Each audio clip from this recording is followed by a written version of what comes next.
Hello everyone, peace be upon you all. Welcome to this video series, or this fifth video in this video series, where we read an introduction to philosophy by OpenStax.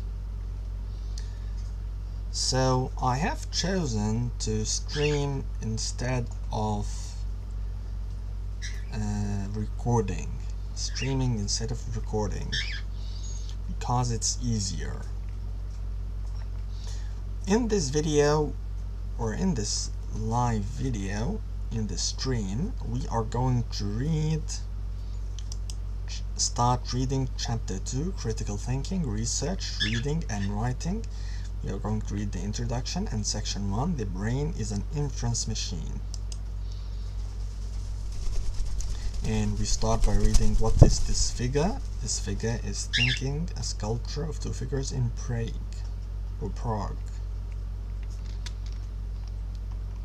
Chapter outline.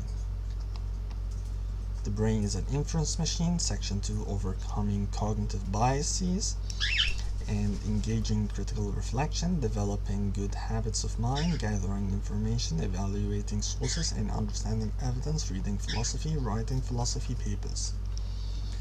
Very nice. I like this OpenStax introduction because it is the most updated one.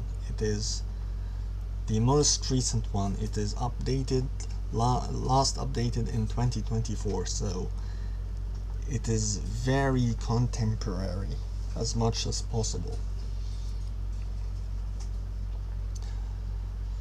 So the introduction says, you have likely heard the term critical thinking and have probably been instructed to become a good critical thinker.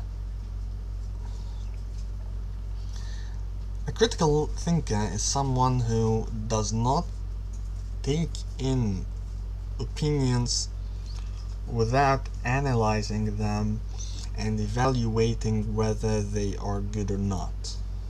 This is how I understand critical thinking. An uncritical person is someone who just emulates or copies his teacher. This causes contradiction, because if you have multiple teachers, you are going to have contradictory views. And if you don't hear multiple opinions, you are going to be very closed-minded. Anyway, unfortunately, you are probably also unclear what exactly this means, because the term is poorly defined and infrequently taught. But I know how to think, you might say, and that is certainly true. Critical have not thought that. Critical thinking, however, is a specific skill. Critical thinking, however, is a specific skill. This chapter is an informal and practical guide to critical thinking and will also guide you in how to conduct research, reading and writing for philosophy classes. Critical thinking is a set of skills, habits, and attitudes that promote reflective, clear reasoning. Studying philosophy can be particularly helpful for developing good critical thinking skills, but often the connection between the two is not made clear. This chapter will approach critical thinking from a practical standpoint, with the goal of helping you becoming more aware of some of the pitfalls of everyday thinking and making you a better philosophy student. While you may have learned research, reading and writing skills in other classes, for instance in a typical English composition course, the intellectual demands in a philosophy class are different. Here you will find useful advice about how to approach research, reading and writing in philosophy. Next is section 1, the brain is an inference machine. Learning objectives. By the end of this section, you will be able to describe the role of emotion in thought, explain how cognitive systems produce inferences without conscious thought. This is very important. I was just thinking about that recently. How thinking is almost like talking to yourself, but without words, without actual words, just the processing of information and tidying up your brain, tidying up the information, putting them in order to produce more information, to infer from information more information. To infer is to deduce, as I understand, or to induce as well, or to conclude something from something, to see a relationship, a necessary conclusion. So by the end of this section, you'll be able to describe the role of emotion in thought. What is the role of emotion in thought? Emotion moves us to think, to have conclusions in mind and try to arrive at these conclusions. It motivates us to think, in short. But sometimes emotion can make us fall into certain pitfalls by having ideas that are illogical or unfounded.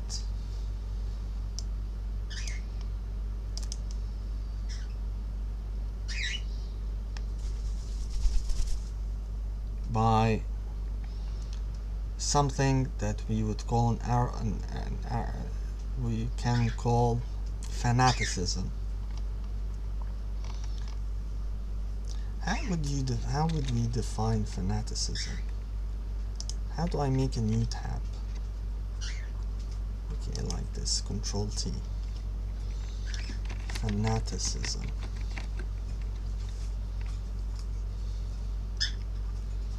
The quality of being fanatical. Okay. Is a belief or behavior involving uncritical zeal and unobsessive enthusiasm. Uncritical. The most important word here is uncritical. Extreme beliefs that may lead to unreasonable behavior.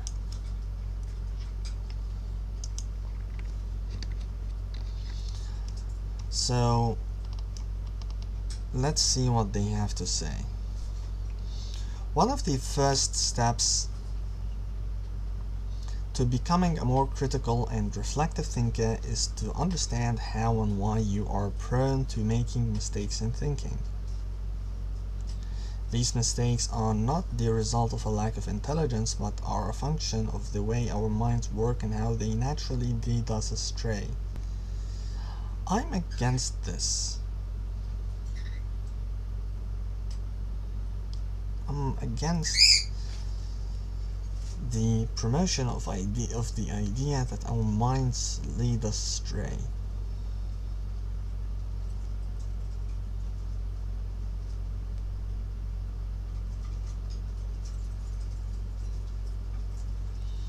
How would I evaluate the function of our minds?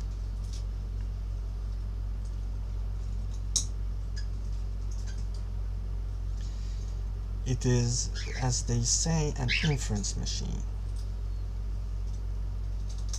So we infer information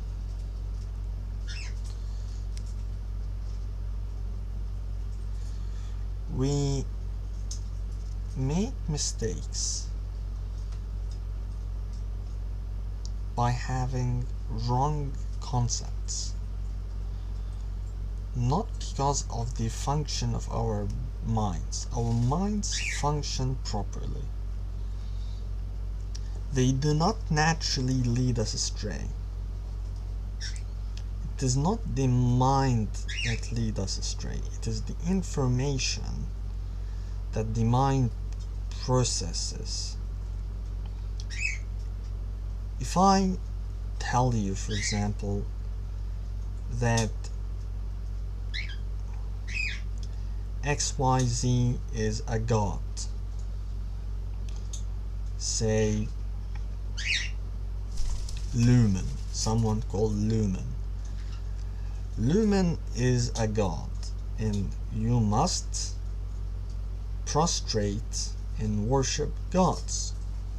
So you must worship Lumen. This conclusion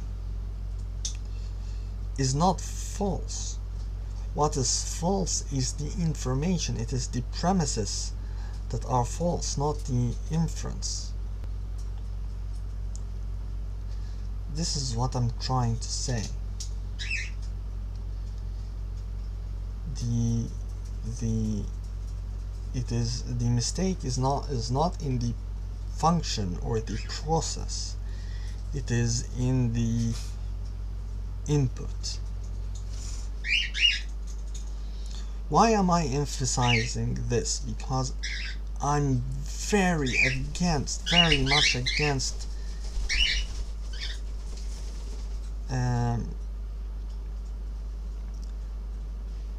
any criticism of rationalism.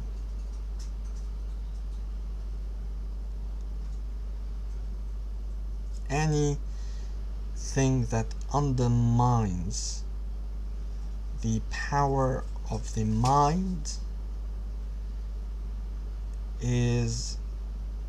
I'm against it. Because the mind is the best thing we've got.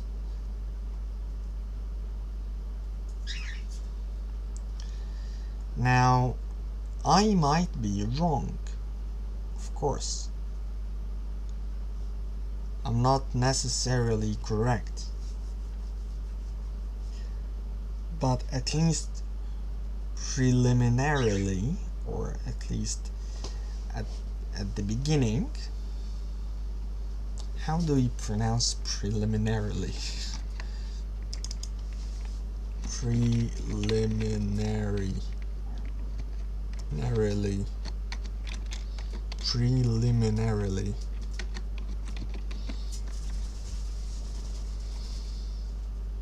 Preliminarily.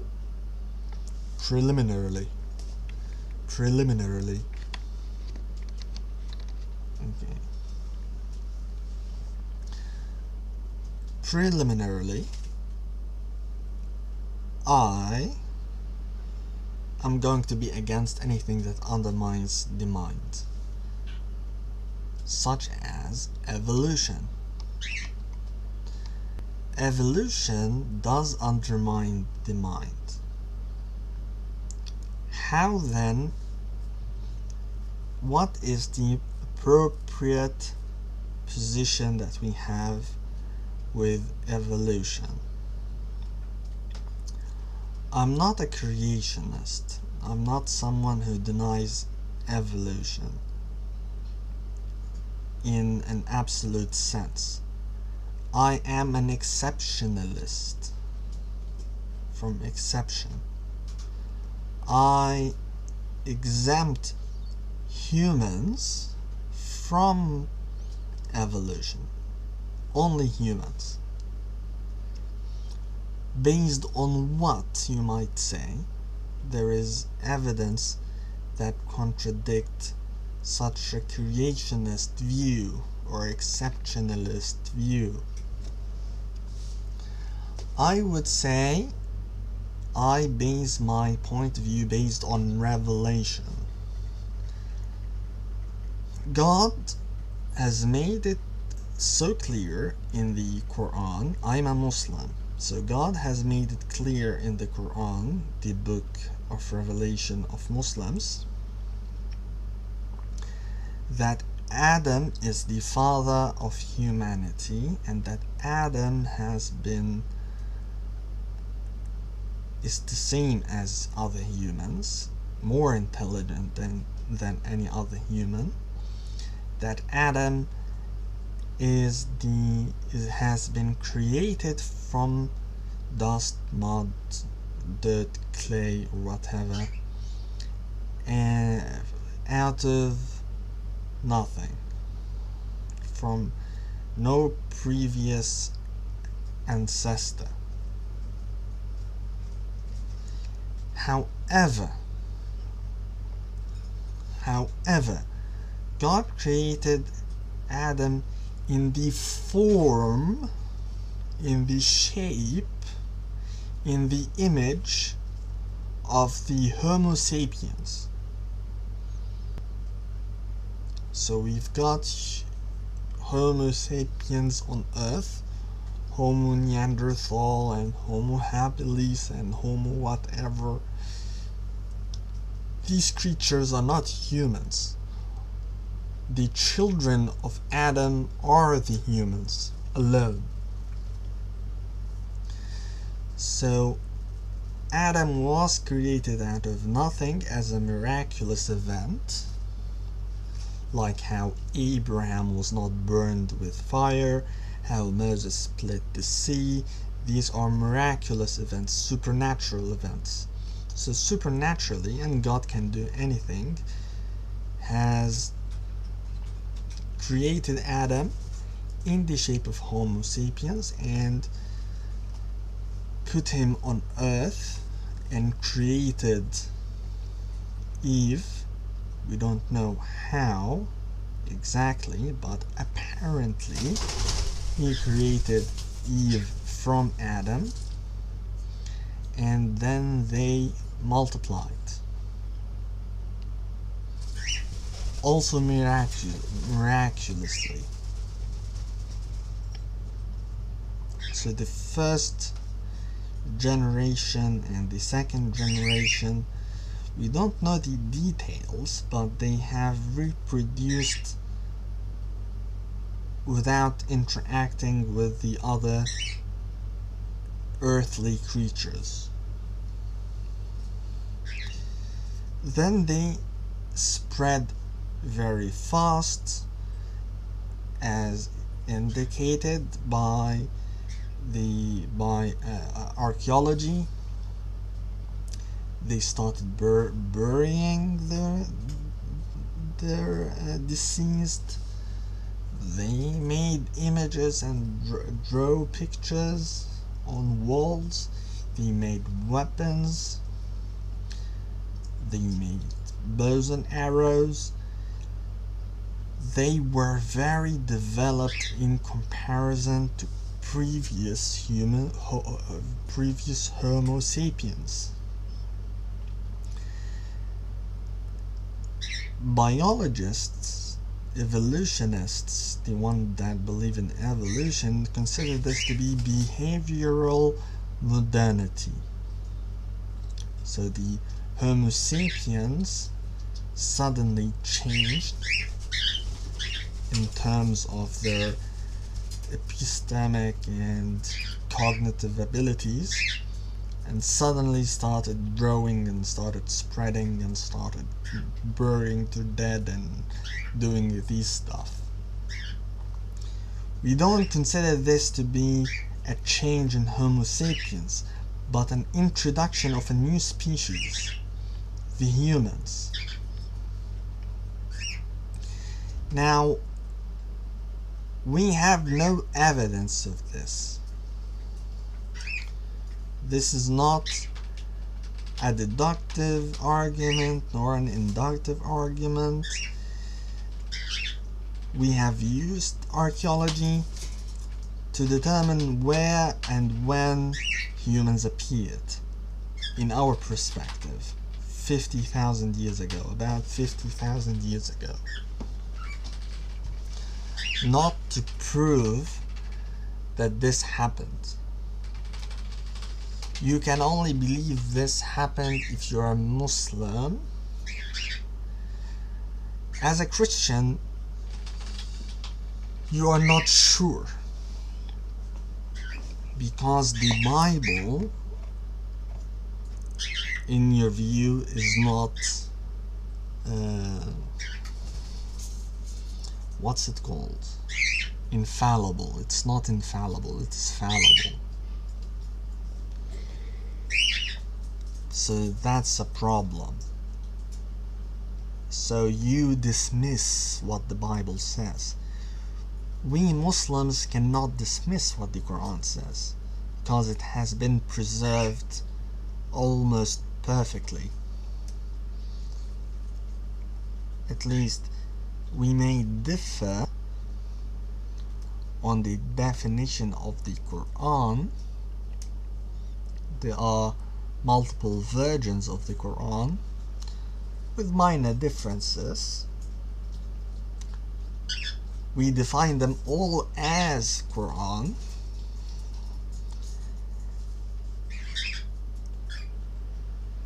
but all in all, with a margin of 0.0000001% of difference, the Quran is the same as it has been taught by the Prophet, and the teachings inherited and the tradition is also largely the same. And what has changed is reported. It's not, the changes are known, they are not implicit, they are explicit. That's what I want to say. Muslims did not bury the opposition. Rather, they recorded it and protected it, and the opposition still lived. There was a little bit of freedom of speech in the Islamic world in the past. So we had the Mu'tazila, the Jahmis, the Mu'tazilis, Mu'tazilis, the Jahmis and the Qadaris and the Jabris and the Aristotelians and Neoplatonists and the Hanbalis and the Sulamis and the Kullabis. Then we've got the Ash'aris and Maturidis. Then this is an overall picture. Then we've had a little bit of stability with the dominance of Ash'arism and Maturidism, but Ash'arism is more dominant. These developments are entirely unknown in the West for some reason. It's almost as if we are living in another world. We know well what the West believes in. Not well. There is a lot of ignorance in the Islamic world as well. I think the average scholar here would not know Hegel, Hume, David Hume, and these personalities. But there are scholars who know, of course. So I might say that it is equal. Yeah, the ignorance is mutual.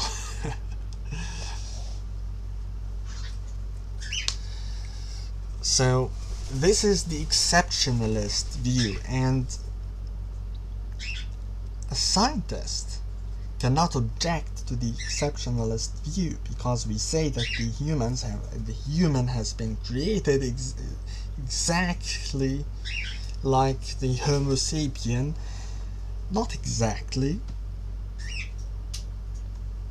almost exactly like the Homo sapiens, in the same shape and form, but with a new soul, a new spirit, with a new mind.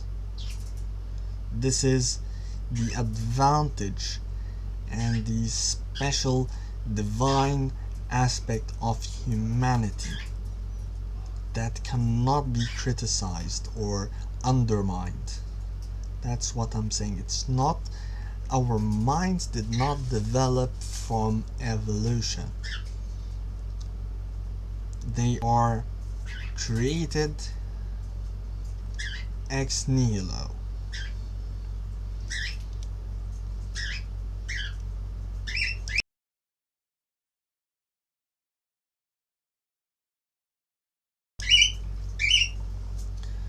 So let's read. Now that we have explained our exceptionalist view, if you want to read more details, you can read the book Islam and Evolution, Al-Ghazali and the evolutionary paradigm. It talks from an Asharite perspective, the Ash'ari perspective, which is the dominant perspective, as I have explained. About 50% of Muslim scholars are Ash'aris, so it is the absolute majority. 30% is Mu'tazili, 15% is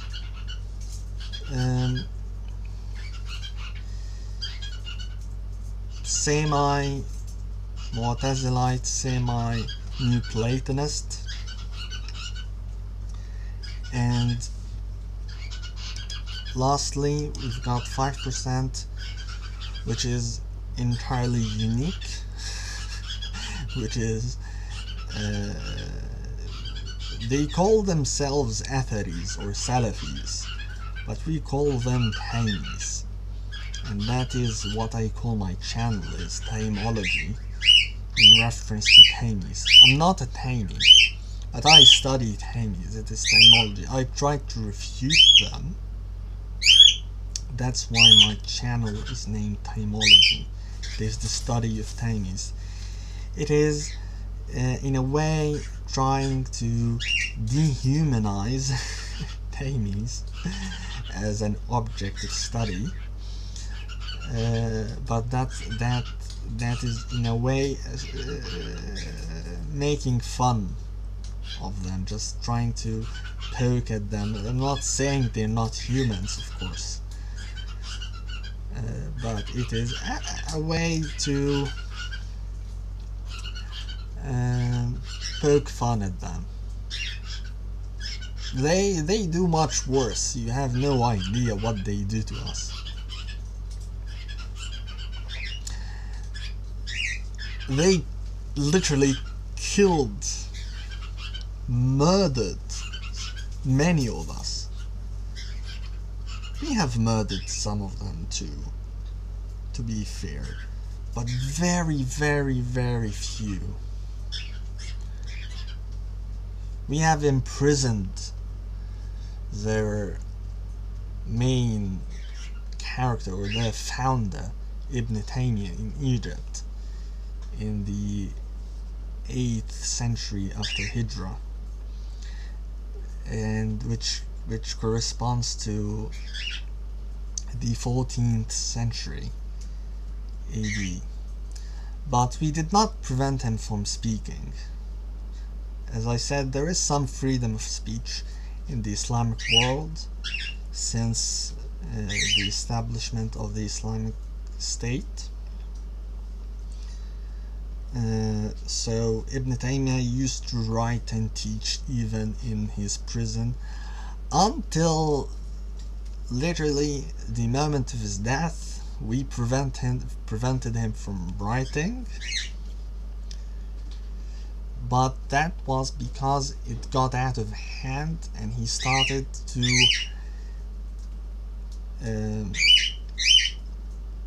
believe or teach that God is physical and promote a sort of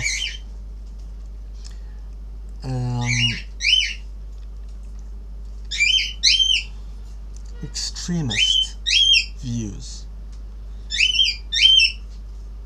I do not agree with this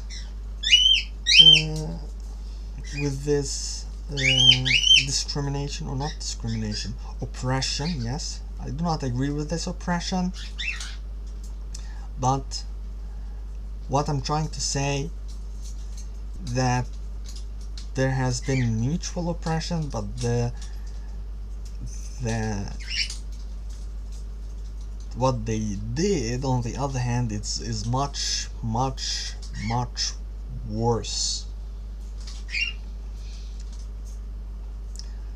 There is a story, I'm not sure if it's correct or not, someone in the Levant, Syria, Palestine, Jordan or Lebanon or somewhere in this area, I think, or in the West, Islamic West, which is Libya, Morocco, Tunis, and Algeria. Someone, some Taimi or Taimite, said that God is in the sky as the Pharaoh has said. Now, the Egyptian Pharaoh is the model or the perfect example of this belief. So you're saying that the Pharaoh is closer to the truth than the other Muslims, the Asharis or the Asharites. This was so shocking that someone killed him, literally. Okay, of course this is unacceptable. Of course this is murder and must be punished. But again, this is not at all equal to what they did. What did they do, you might ask? They have made many conspiracies, they have oppressed many scholars, and the worst of all, they have launched an invasion, a revolution against the Islamic State, the Ottomans. The Ottomans is the last Islamic state, the most recent one. This doesn't mean that there isn't an Islamic state at the present, or there won't be a new one, but I'm speaking about the past. It is the Saudi revolution, or the Wahhabi revolution, and they have attacked Mecca and Medina, and then they started spreading Taymism with their petrodollars, their dollars that they have gained from the selling of petrol, and the result has been the emergence of Al-Qaeda, ISIS or Daesh, and other Boko Haram and other Taimite organizations that have wreaked havoc, literally. That, not to mention, stop screaming! Stop screaming! Why are you screaming, bird?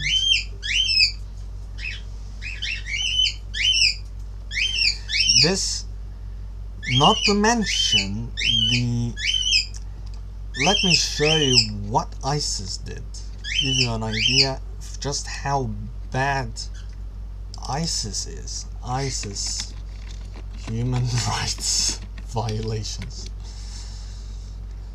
Just human rights in Islamic State controlled territory. Just to give you an idea, the condition of human rights in the territory controlled by the Islamic State. Of course, we do not acknowledge that it is the Islamic State at all. We call it Daesh, which is an acronym for the Islamic State in Iraq and the Levant.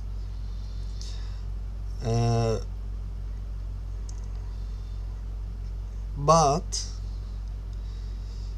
again, the word Daesh became their new name that is disassociated from the term Islamic State. We do not recognize the Islamic State status. Anyway, is considered to be among the worst in the world. Islamic State seeks to subjugate civilians under its control and dominate every aspect of their lives through terror, indoctrination, provision of services to disobey. And they kill us. They kill Ash'aris. They killed the main or top Ash'ari scholar in Syria, al-Bouti, Saeed Ramadan al-Bouti. This is just ISIS now, not to mention Al-Qaeda, and ISIS is a branch that has split from Al-Qaeda. But you've got also Boko Haram. And the Muslim Brotherhood and other organizations. It's absolutely horrible. And Saudi Arabia, just read about the persecution of Ash'aris in Saudi Arabia. Absolutely horrible. So it's okay to poke fun at them, at least. Okay, let's continue. If you want, again, reminding you, download the book known as Islam and Evolution. It's for free, and it's very good. It reflects Ash'ari doctrine very easily. Now let's read. From a biological perspective, we have been shaped by hundreds of thousands of years of evolution, which have primed our brain to become extremely effective inference machines. An inference is the mental process that allows us to draw conclusions from evidence. While we tend to think of inference as a deliberative and conscious process, we infer all kinds of things unconsciously, effortlessly, and immediately. In fact, most of sense perception is a kind of inference. Inference making has been crucial to human survival, but our conclusions are not always correct. By becoming aware of how our brains function to ward off threats and provide us with cognitive ease or a feeling of well-being and comfort, we can begin to correct for and guard against faulty thinking. The brain's adaptive ability to plan ahead. Of course, when I said that the brain or the mind is the best we've got, I'm not saying that we cannot have and that there is no faults in the function of the mind and in its inferences. I'm not saying that our intuitions cannot be tested. It can be pushed to a point where it's confused. Then we need logic and philosophy to study the best way to think, to solve these difficult problems. But it's still possible, it just needs more effort. So our brains and minds still are the best we've got. Our intuitions are challenged sometimes.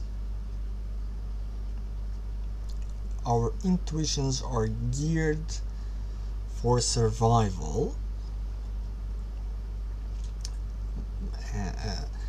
Indeed, for mostly, but it is also geared for spiritual and divine purposes, in our point of view, at least.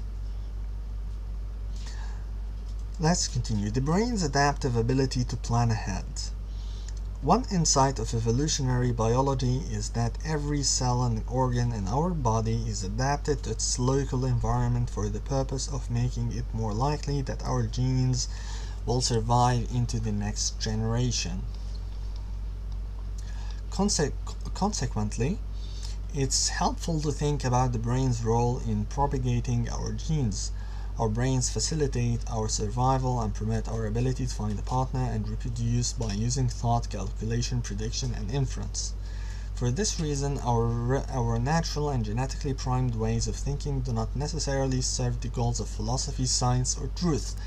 No! No! It is our ways of thinking are indeed primed necessarily to serve the goals of philosophy, science, and truth. That's our belief.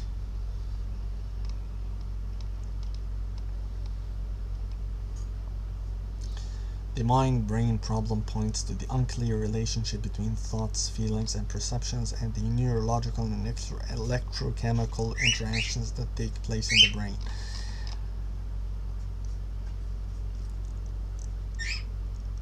Our brain and mind is geared for survival, yes, mainly, but its ultimate purpose is philosophy, science, and truth. That's our belief. And it's not my personal belief, it is the belief of almost half of humanity, Muslims and Christians, and Hindus. Let's put Hindus and Buddhists in the basket as well. Philosophical caveats about brain talk. Before we get, wow, I was just saying that our brains, our thinking is like talking. Didn't I say that? Nice. Before we get much further, note that it is important to be cautious when we talk about brains and minds, which are distinct concepts. Yes, indeed. Our brain is the organ, our mind is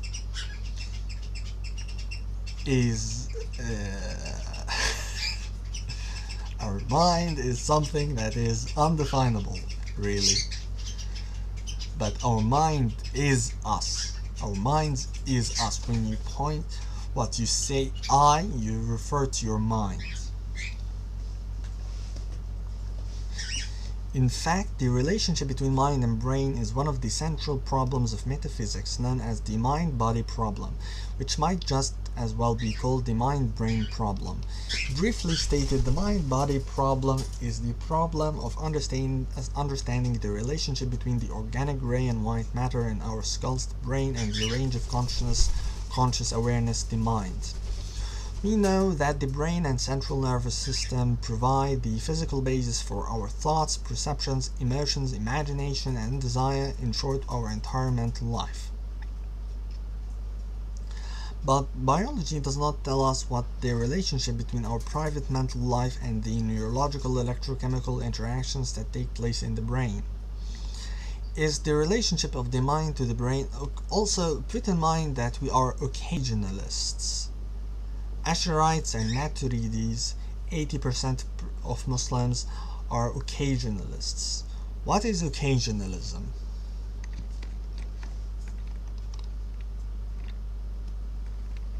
How do I search? Okay, occasionalism. I can't. Okay, we can search here. Occasionalism. Occasionalism is the philosophical doctrine that causation, which says that created substances cannot be efficient causes of events, and instead all events are taken to be caused directly by God. Let's read more.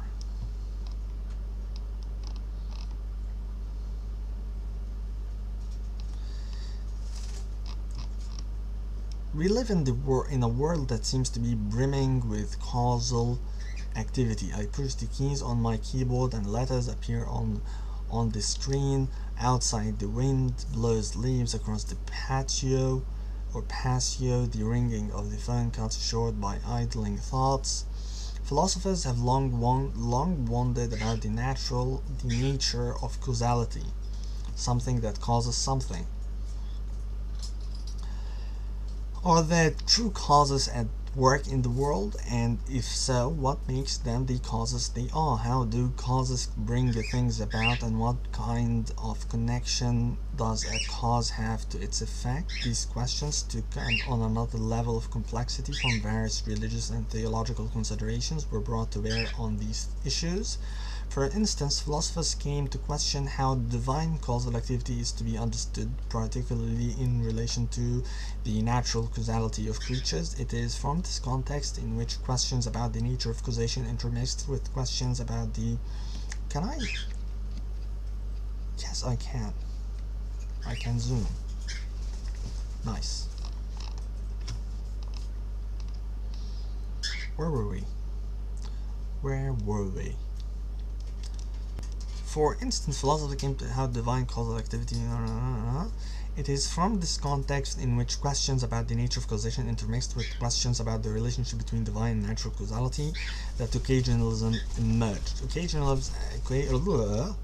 Occasionalism attempts to address these questions by presenting as its core intuition the claim that regardless of our common sense inclinations, God is the one and only true cause.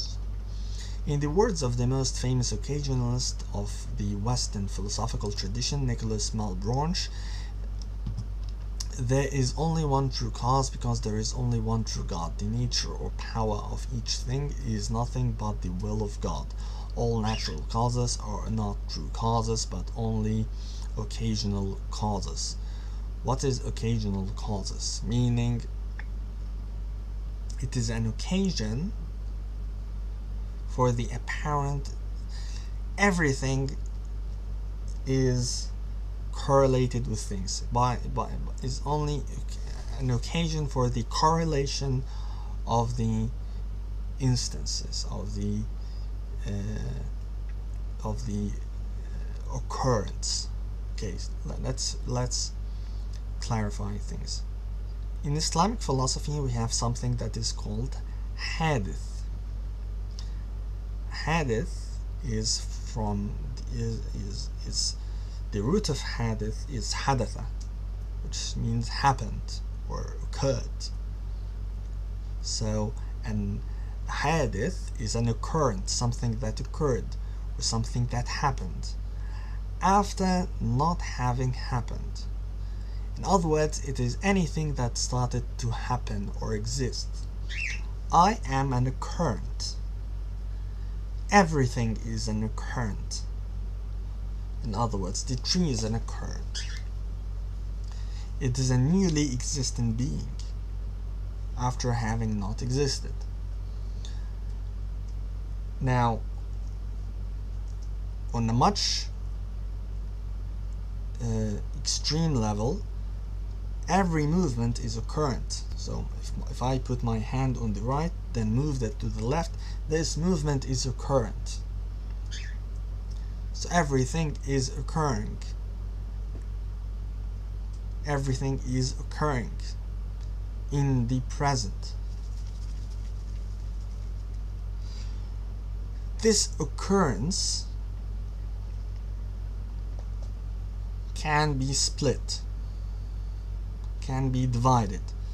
So the current of fire and the current of heat can be split.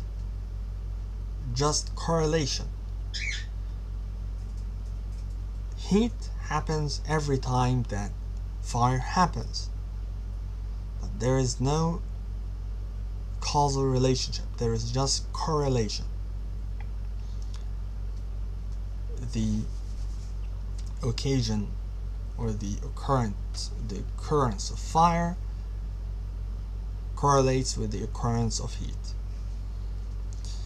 Now, how does occurrences or occurrence come to be? We say that God is the one that creates things, creates everything. So every current is created by God. So God is the one that creates heat every time he creates fire. God is the one that is literally moving my hand.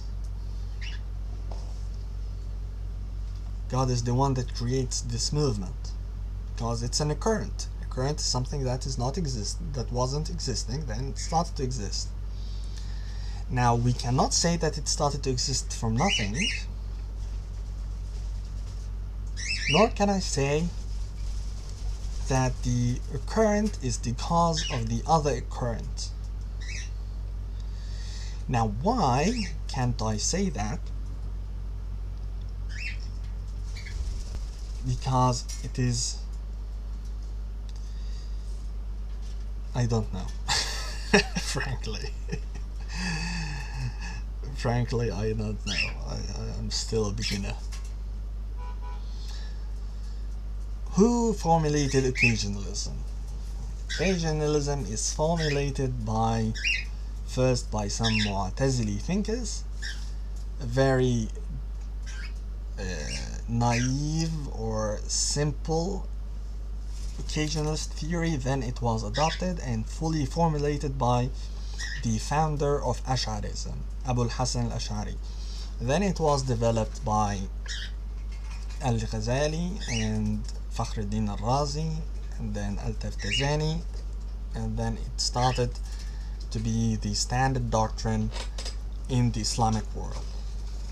So all Muslims are occasionalists, except 20%, so just 80%. Anyway, a full-blown occasionalist like Malebranche, one minute, there is no contradiction between science, empirical science, and occasionalism. Because when we study science, we study as we say, the sunan of God, the habits of God. God has customs, the customs of God. So it's God's custom to create heat with fire.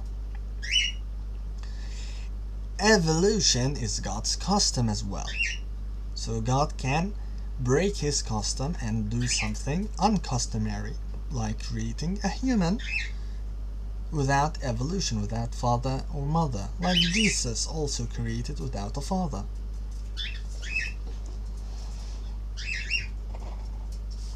So we have no problem with miracles, because we are occasionalists.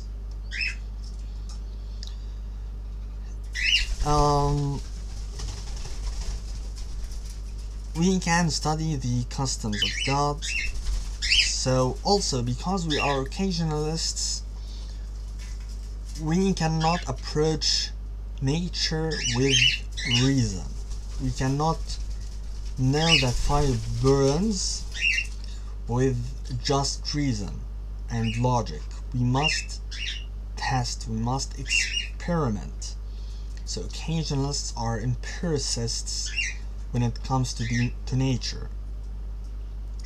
So when Aristotle and the other Aristotelians and Neoplatonists said that the earth is the center of the world, and that the world is spherical, and other natural propositions and claims, we rejected all that, because that's not based on empirical or empirical studies or senses or our senses or experiments. So,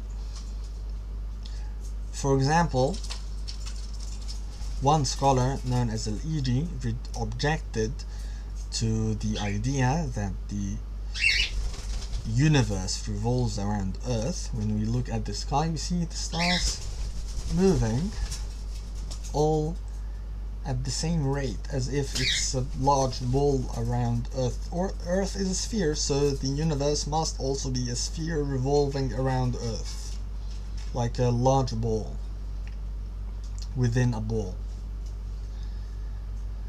Now, Al-Iji objected and said there is a possibility that the stars are spheres that are very, very, very far away, and that they are moving, but because they are very, very far away from Earth, their movement are indiscernible. They cannot be discerned or determined or seen. And it is Earth which is revolving, not the universe. What made Al-Iji say something like this? Because he's an empiricist when it comes to nature. Because he's an occasionalist. Get it? So occasionalism does not contradict with science. In fact, it motivates science and the study of nature empirically, because God can do anything. So to know what God does actually, God can potentially do anything. So to know what God does actually, we must experiment. And because God is the one that does everything, we can expect God to do what he did in the past, to do it in the future. So because God is a rational being, like he has burned with fire in the past, he is most likely going to burn in the future. So we can justify the generalization of our empirical studies. We can justify induction with the emphasis that God is the one that causes things, and that God is a rational being. In addition, there is no contradiction between occasionalism and free will. Some people say that if God is the one that moves everything, it's not I that move my arm, it is God that moves my arm, and it is God that controls my brain, not me, and my will itself is contingent and occurrent, then God creates my will and creates my brain activity, so I am subject to God's will entirely and I have no free will. Now, I am not a proponent of free will personally, because I'm an Ash'ari. Ash'aris are mostly determinists. There is no, and there is, we are compatibilists. There is a compatibility between free will and determinism in our view. There is no contradiction. But there is some Muslims that are full free will proponents while being occasionalists. In fact, they defend free will using occasionalism. If you want to learn more, you can read the one by Dr. Nazif, Defense of Free Will, an occasionalist defense of free will. Now let's continue. A full-blown occasionalist like Malebranche then might be described as one who subscribes to the following two tenets: the positive thesis that God is the only genuine cause, the negative thesis that no creaturely cause is a genuine cause, but at most an occasional cause. Not all philosophers who have been identified as occasionalists, however, were full-blown occasionalists in this sense, since some argued that only a limited subset of creatures lack causal powers and thus affirmed the causal efficacy of other creatures. For these occasionalists, the two theses just stated above would be too strong, and they would subscribe instead to a weaker position along the following lines: while God is the unique genuine cause in some restricted domain, other genuine creaturely causes are operative in the world, and not all creaturely causes are merely occasional causes. Given this diversity of positions, it might be helpful to characterize occasionalism as follows. One is an occasionalist for domain X if and only if one holds that God is the unique genuine cause within domain X, and other alleged causes within this domain are not real causes but at most occasional causes. By domain, here we refer to the roughly defined set of alleged causal relations under consideration. For instance, the domain of causal relations that hold between material or bodily substances.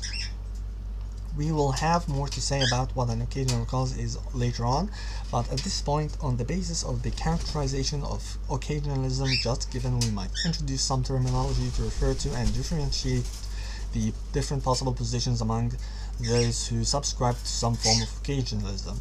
We will refer to the occasionalists who endorse the full-blown virgin along the lines of Malebranche and take the negative thesis that no creature cause is a genuine cause to apply across the board to all finite substances, as advocating global occasionalism. Global occasionalism accordingly holds that all creaturely causation is at most occasional, while divine causation is uniquely genuine. In contrast to those who are willing to endorse some genuine causation on the part of creatures, hence restricting occasional causation to only a limited domain will be described as endorsing a form of local occasionalism.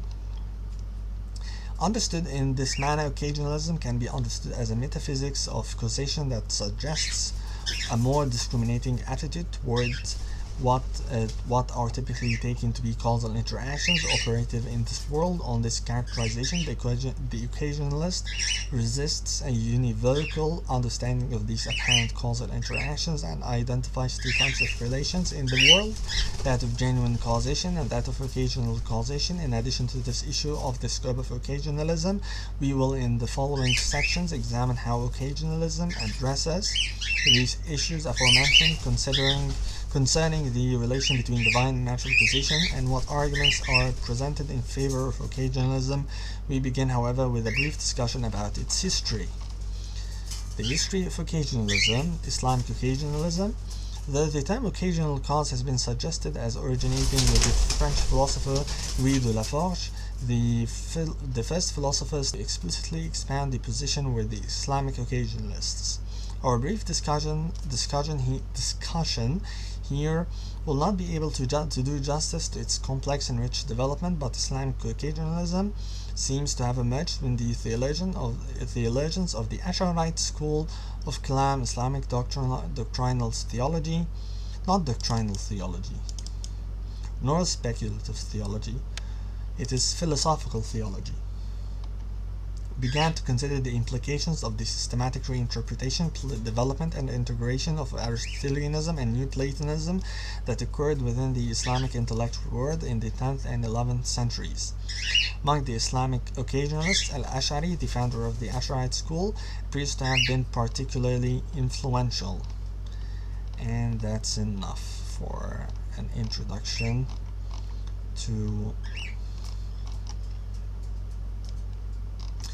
occasionalism and the function of the brain and the relationship between the brain and the mind. Okay? Actually, not okay.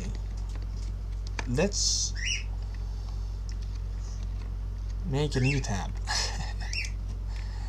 An occasionalist defense of free will.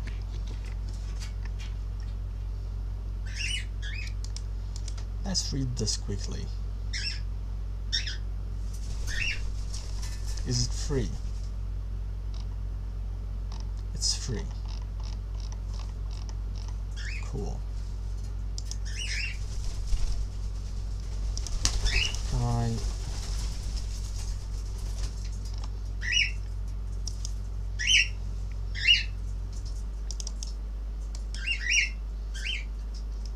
open it?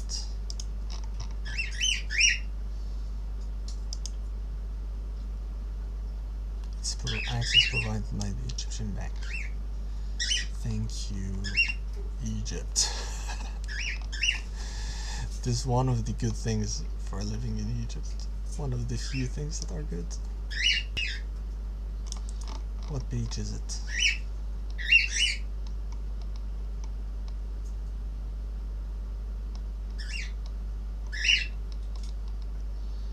An occasion is defense of free will. How many pages? 1, 2, 3, 4, 5, 6, 7, 8, 9, 10, 11, 12, 13, 14, 15, 16.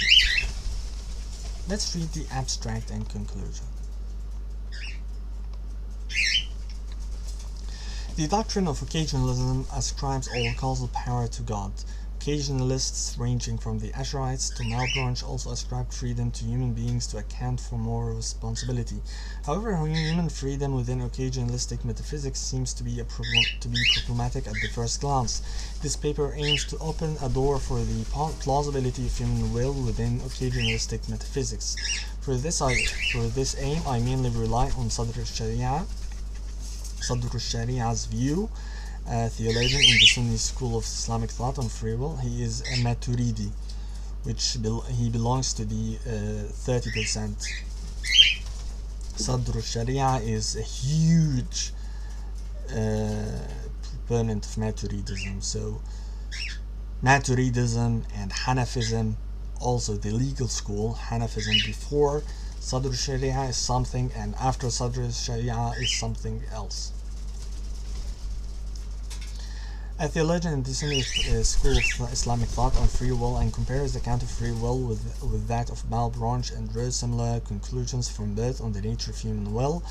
The main elements of Sadr's analysis, especially the categorical distinction between creation and choice, are similar to the elements in contemporary philosophy. Sadr's ontological assumptions and his application of them to the free will debate seem to be shared in a certain degree by John Searle and Gilbert Ryle in a different philosophical context. By focusing on Sadr al-Shari'a's solution to the problem of free will, I will show some elements of his metaphysics illuminate the free will debate as it understood across many traditions. Conclusion. I have tried to present Sadr al-Sharia view on free will systematically. I showed how he made use of al-Ash'ari's theory of acquisition, al-Maturidi's identification of choice with free will, and Razi and Bazdawi's ontological distinction between nominal facts and definite existence external to God in formulating choice as a nominal fact and the free will of a human being. By using these elements, he is firmly part of the Sunni tradition, and by applying Sunnism is the 80%, by the way.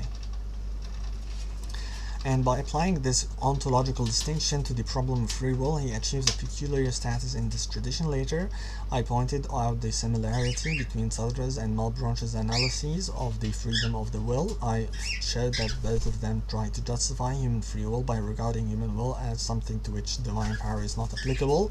Second, I have examined the implications of such an account of free will in terms of God's omnipotence and the responsibility of the agent. As my contribution to their ideas, I clarified their contention that free will is uncreated because the power of God does not apply to it by using Gilbert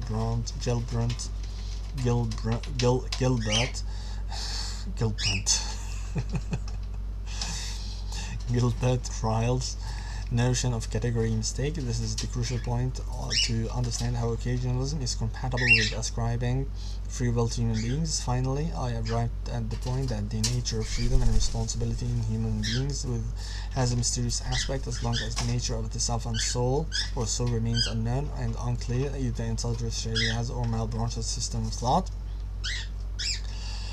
Nevertheless, their accounts of human will under my interpretation push us to rethink the common assumption about the incompatibility of human free will with occasionalism. In any case, these accounts should be considered to be remarkable attempts in terms of opening a rational door to the consistency between occasionalism and human freedom.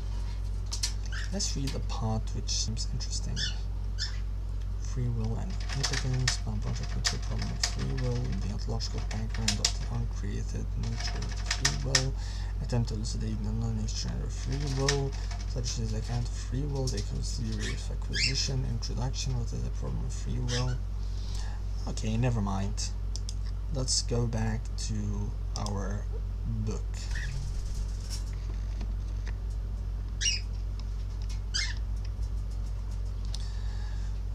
So, even though, because occasionalism seems to be contradictory with free will, naturalism also implies a contradiction with free will.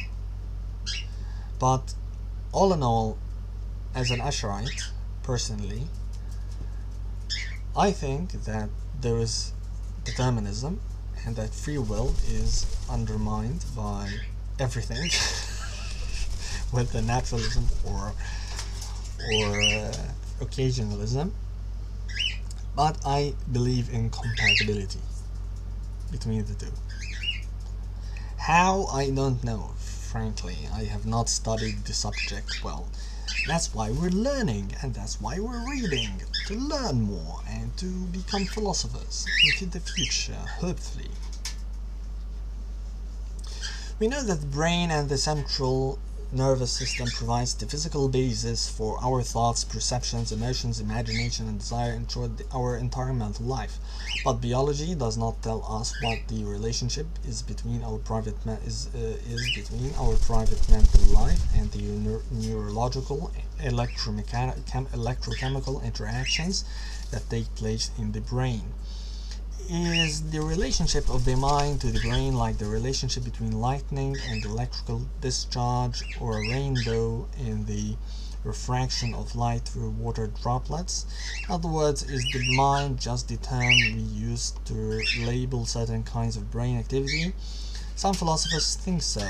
However, mental activity is not easily associated with any specific brain activity. Additionally, there seems to be something about the subjective experience of our mental life that is lost when we attempt to explain it fully in terms of brain activity. So, other philosophers maintain that the mind is something different from the brain. Nonetheless, the mind and the brain are closely and somewhat mysteriously connected. As a result, it can be helpful to use the resources of psychology and cognitive science, the study of the brain's processes, to help us understand how to become better thinkers. We can think of the resources from psychology and cognitive science as providing us with a description of how the brain actually behaves.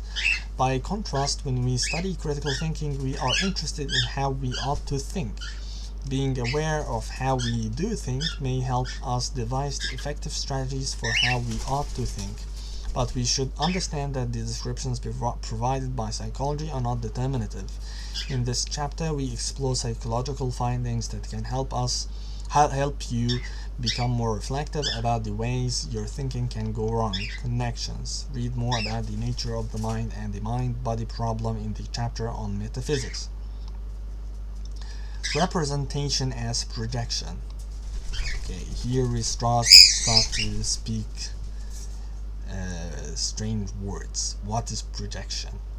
While you may consider thinking to be made of ideas or thoughts, philosophers and cognitive scientists use the term representation to describe the basic elements of thinking.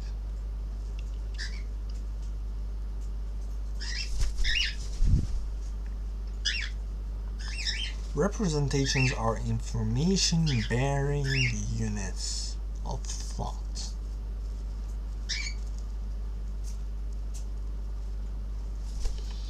The notion of representation can be traced back to Aristotle and has played a significant role in the history of philosophy, but in contemporary philosophy, the term representation is more precise.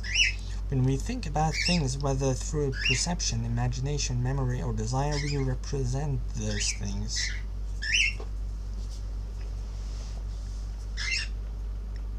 How?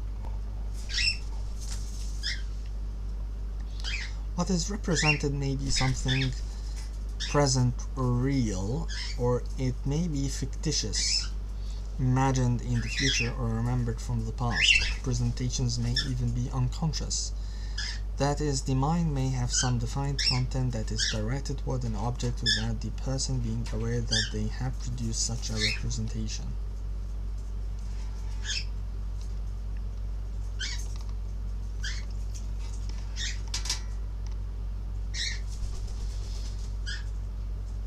Strange concepts. While you may consider thinking to be made up of ideas or thoughts, philosophers and cognitive scientists use the term representation to describe the basic elements of thinking. Representations are information-bearing units of thought. This notion of representation can be traced back to Aristotle and has played a significant role in the history of philosophy, but in contemporary philosophy the term representation is more precise.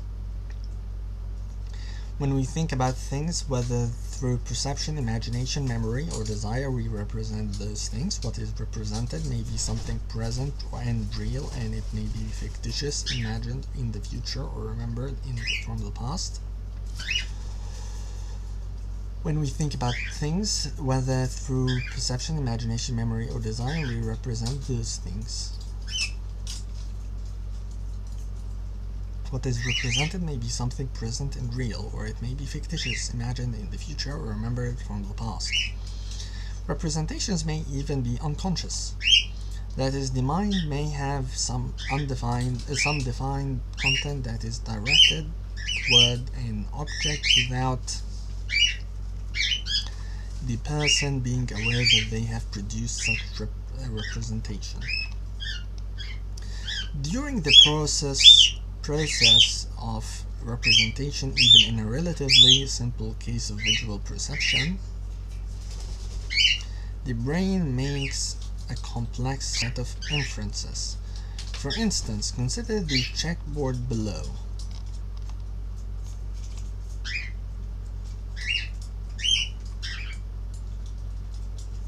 Okay, the horizontal lines on this grid are parallel, but unless you look at the image from the side, it is impossible to see this. This is one of many examples of common perceptual illusions. Okay. You might imagine that when you perceive something like a checkboard, your brain passively takes a mental picture of the grid. In this analogy, the eye functions like the lens of a camera, and the brain develops the picture to present to the mind. But there are several problems with this model. First, where is the picture in your brain? Who is viewing the picture in your head? There are further problems with the camera analogy that can be revealed when we examine optical illusions. Look at the checkered set of squares in figure 2.2. Are the horizontal lines parallel? Well, you said they are. In fact, the horizontal lines are parallel, but unless you look at the image from the side, it is impossible to visualize this. What do you mean from the side?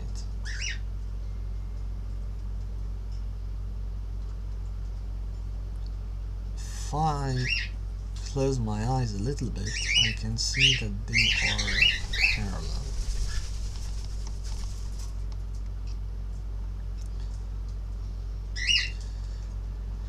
There are countless examples of these types of perceptual illusions. We represent the world outside as a stable picture that is completely filled in full focus, and uniformly colored.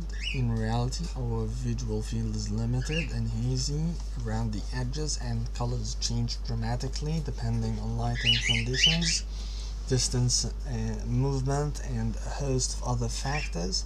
In fact, your brain is not passively capturing the world like a camera, but is actively projecting the world so that it makes sense to you.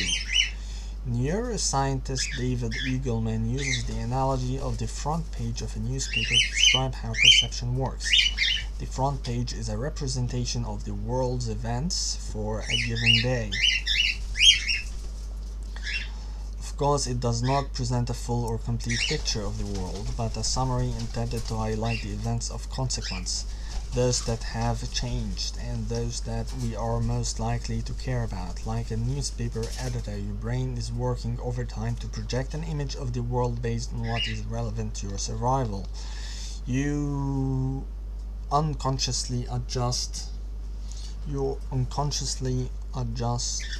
the images you perceive to give you the impression that they are far away, nearby, moving, and so forth. Instead, the fully formed three-dimensional image of the world we seem to see, we actually perceive a kind of sketch highlighting what we need to know to navigate safely in our environment and obtain what we need. You probably think what sense perception is the clearest and most certain way you can see. You probably think that sense perception is the clearest and most certain way you can know the world around you. As the adage says, seeing is believing. To become a better critical thinker, however, you will need to become skeptical of some of your basic beliefs. There are times when you absolutely should not believe your lying eyes. My eyes is not lying. My eyes?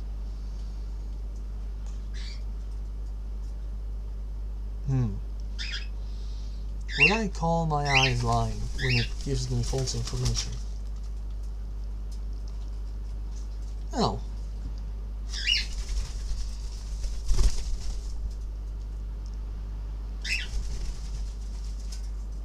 Because it never claimed to be giving me full picture that is exactly equivalent to the outside world. It is false presumption on my part, so I cannot accuse it of lying. At least that's how I see it. Emotions and reason, homeostasis and allostasis.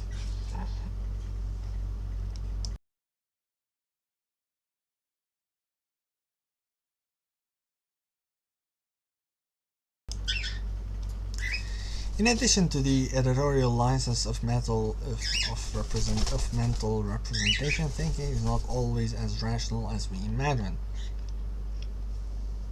The neuroscientist Antonio Damasio was one of the first to popularize the notion that rational thought is tempered by emotions. He is critical of what he perceives as the philosophical bias against emotion in the history of philosophy. In Descartes' era, he says modern philosophers have neglected the role of emotions in thought, imagining that the goal of rational thinking is to eliminate the influence of emotions. Instead, his years of clinical work with patients revealed to him that emotions cannot be separated from reason. Our most rational thoughts are in fact guided, informed, and influenced by emotions. According to Damasio, reasoning and intelligence function best when we care about something. Without feelings, says Damasio, we are less rational, not more rational.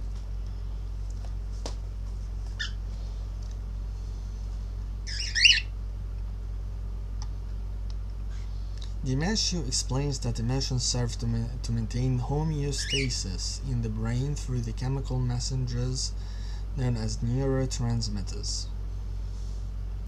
Homeostasis is the biological tendency to find